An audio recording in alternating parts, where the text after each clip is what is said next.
custo de vida, emprego e desemprego, cesta básica, tarifas públicas, salário mínimo. Agora, na Brasil Atual, a análise do DIEESE. E nós fazemos contato agora com o diretor técnico do DIEESE, Fausto Augusto Júnior. Bom dia, Fausto.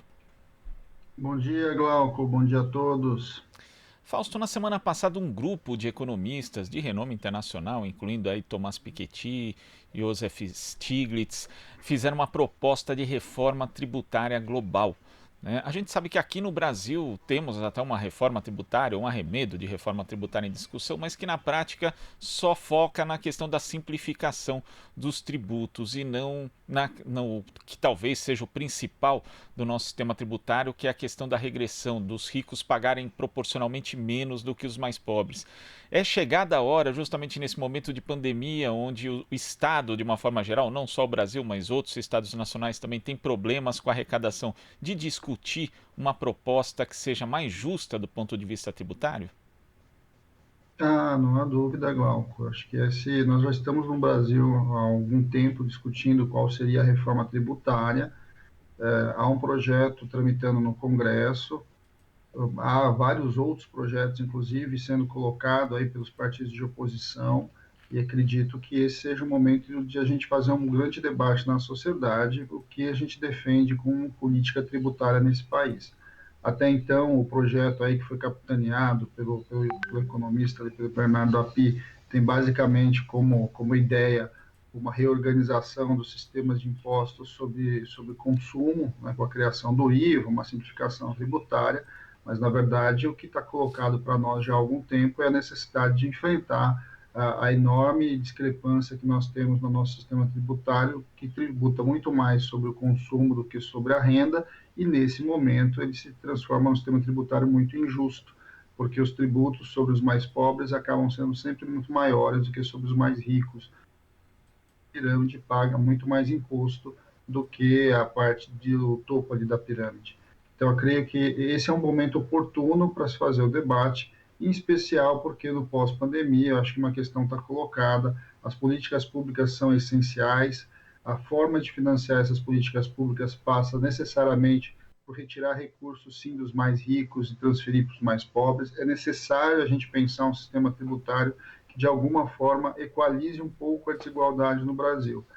Não dá para você pensar em construir e manter a lógica da construção de uma sociedade mais justa com um sistema tributário tão injusto como é o caso do Brasil. No Brasil, hoje, a maior parte do imposto é pago pela parte mais baixa da população, pelos impostos de consumo, e pela classe média, deixando de fora a classe mais abastada da sociedade. Imposto sobre grandes fortunas, alteração da tabela de imposto de renda, imposto sobre herança, tudo são questões colocadas para a gente fazer um grande debate nesse país sobre quem paga a conta no final dos direitos sociais e dos serviços públicos em geral. Ficou muito claro com a pandemia que é fundamental você ter um sistema de saúde pública decente, um sistema de saúde pública que funcione, você precisa avançar, e nós vamos estar discutindo muito provavelmente essa semana a questão do Fundeb, ou seja, como é que a gente vai organizar os recursos para a educação, e nós estamos avançando numa série de discussões sobre renda básica de cidadania.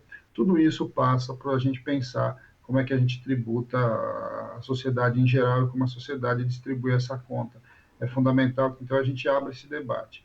O debate que os três economistas trazem também é um debate primeiro sobre a taxação das grandes empresas globais. Nós estamos falando aí de Facebook, nós estamos falando de Google, nós estamos falando de Uber, nós estamos falando aí de uma série de empresas da Amazon, de uma série de grandes empresas internacionais que acabam indo para os paraísos fiscais buscar lugares de mais baixa tributação e, ao mesmo tempo, exploram e acabam remetendo muito dinheiro para os países centrais. Eu acho que esse é um debate importante porque o mundo já está organizado nessas grandes companhias globais, um grupo muito pequeno de empresas acaba dominando quase todos os setores, e é hora da gente fazer uma longa discussão global sobre isso, começando dos diversos países.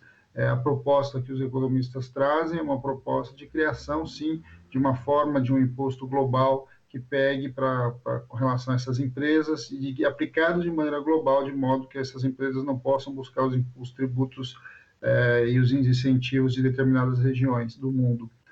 Creio que o imposto global é mais complicado da gente implementar, uma vez que tem que ter uma coordenação global, ou seja, a ONU, ou a OCDE, a OMC tem que necessariamente atuar sobre isso, mas é sim necessário fazer um movimento desse, algo que havia sido discutido lá na crise de 2008 e que pouco foi implementado. Nós precisamos ampliar esse debate e aqui no Brasil nós temos que avançar ali na nossa casa, ali no Congresso Nacional, e que tem pelo menos ali 3 grandes propostas de reforma tributária colocada. E aqui no Brasil, Fausto, muita gente inclusive relaciona, né, a discussão do auxílio emergencial, a renda básica, na verdade garantida de forma permanente, atrelada justamente a essa remodelação do nosso sistema tributário, fazendo com que o chamado andar de cima arque justamente com as despesas decorrentes aí de um auxílio permanente. Sim, eu acho que essa é uma saída importante, porque a gente já tem provas, né? A gente já tem estudos mostrando a eficiência, por exemplo, de programas como o Bolsa Família, que atingiu um conjunto grande de pessoas no Brasil, da base mais pobre, mas ao mesmo tempo ainda limitado e ainda de um valor muito mais baixo. O abono emergencial que surge agora na faixa dos R$ 600, foi um abono, foi emergencial, tem a ver com a pandemia, mas ele colocou em questão como é possível chegar a uma quantidade de pessoas maior, um valor maior, e de modo que a gente possa criar minimamente uma lógica em que as pessoas da base da pirâmide tenham um mínimo de garantia de sobrevivência. Acho que quando a gente está falando do renda básica de cidadania, nós estamos falando do direito à vida, do direito à alimentação, como direitos básicos e universais, que nós temos que defender e construir socialmente a sua viabilidade. Passa sim por uma reforma tributária, passa sim por conseguir recursos para isso, e esses recursos não virão de uma fonte só. Isso que é bom que todos saibam, né? Não vai ter um grande imposto que vai resolver todos os nossos problemas. O que nós temos que olhar é um conjunto de como a gente vai, de um lado, vai desonerar tanto a folha de pagamento, vai desonerar a produção, vai desonerar principalmente o consumo, e na outra ponta você vai onerar as rendas, as grandes fortunas, você vai onerar os lucros e dividendos. Quer dizer, existe um caminho ali a ser seguido.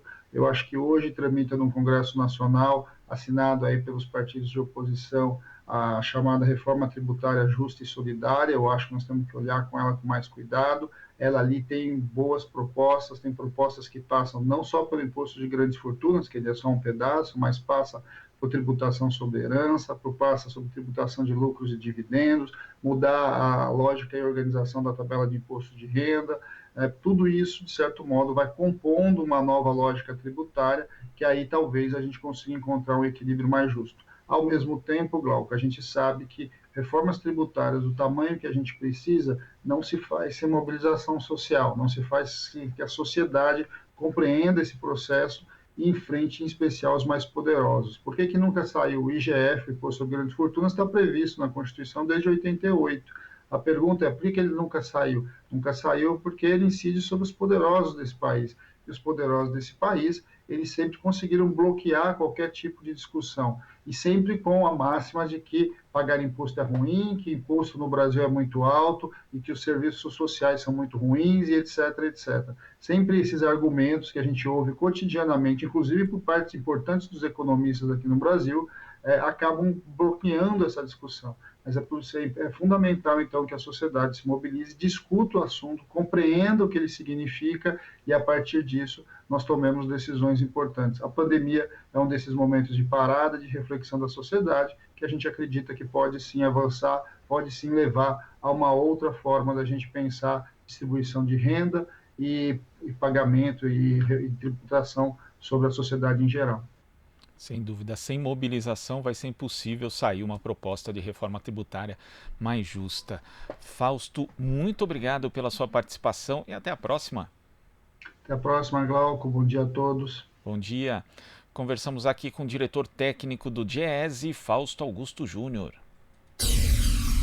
Aqui você ouve as notícias que os outros não dão. Jornal Brasil Atual.